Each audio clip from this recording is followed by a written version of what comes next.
Hello everyone, Shabuko Central here. Welcome back to another video, and today I am updating my Senate ratings for the 2026 midterm elections. Let's get right into it.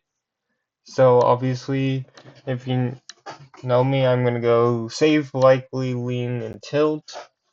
So let's get right into it. So, safes for the Democrats: Oregon, Colorado, New Mexico, Illinois, Massachusetts, Rhode Island, New Jersey, Delaware, Virginia.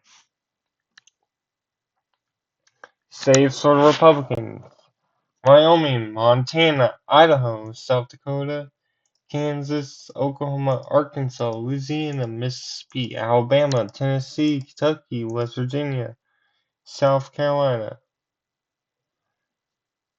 Alright, likelies for Democrats: Minnesota, New Hampshire. Some are saying, why is Minnesota and New Hampshire likely? Well, it's because both are open seats, both are in the leaning seats that could be swing seats in a different environment, but likely Democratic because you can't rule out some crazy stuff happening. Alright, likely Republican. Florida, Nebraska. Here's the deal. I think Florida could become competitive if the environment's like a Democratic plus 12 environment.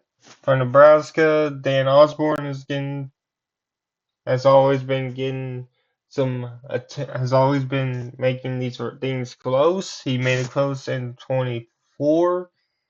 I just don't think he can. I don't think he'll do better than he did in 24 due to Pete Ricketts being a better funded candidate, and he's not going to. He ain't going to get Ricketts sleeping like what he did with Deb Fisher 2 years ago. All right, leans for the Democrats: Georgia, North Carolina, and Michigan.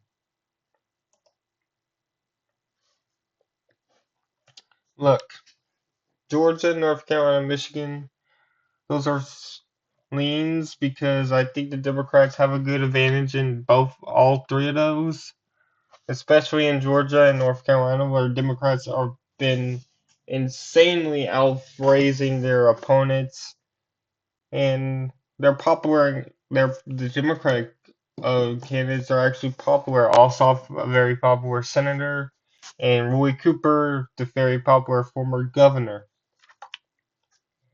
Now it's time for lean Republican: Iowa and Texas.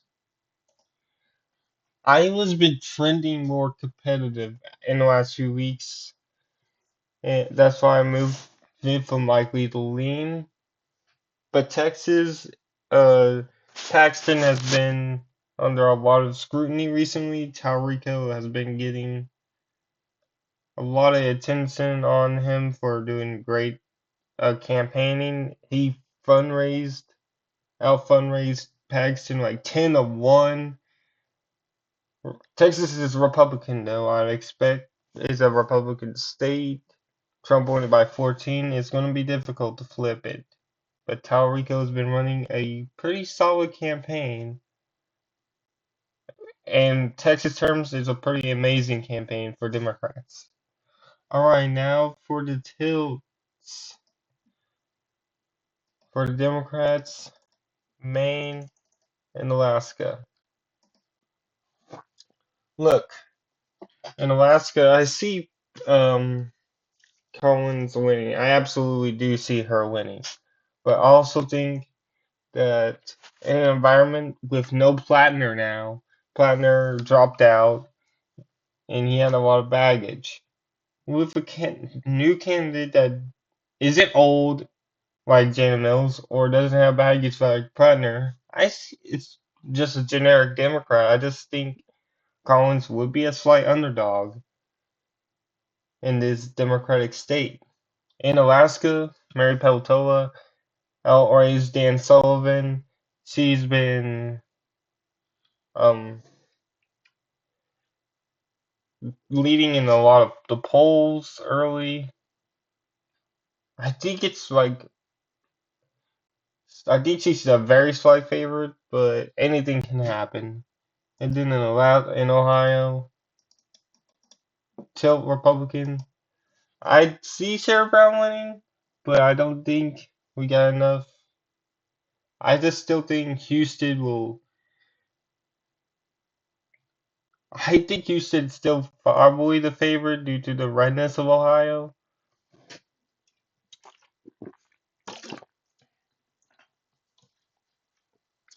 But we're getting to the point where I think the Senate is getting more and more in play due to the environment getting more and more hostile towards the Republican Party. So that's my new prediction. 50-50 Republicans keep the Senate with Vance as the tiebreaker. Thank you so much for watching, and I'll see you guys next time. Bye bye.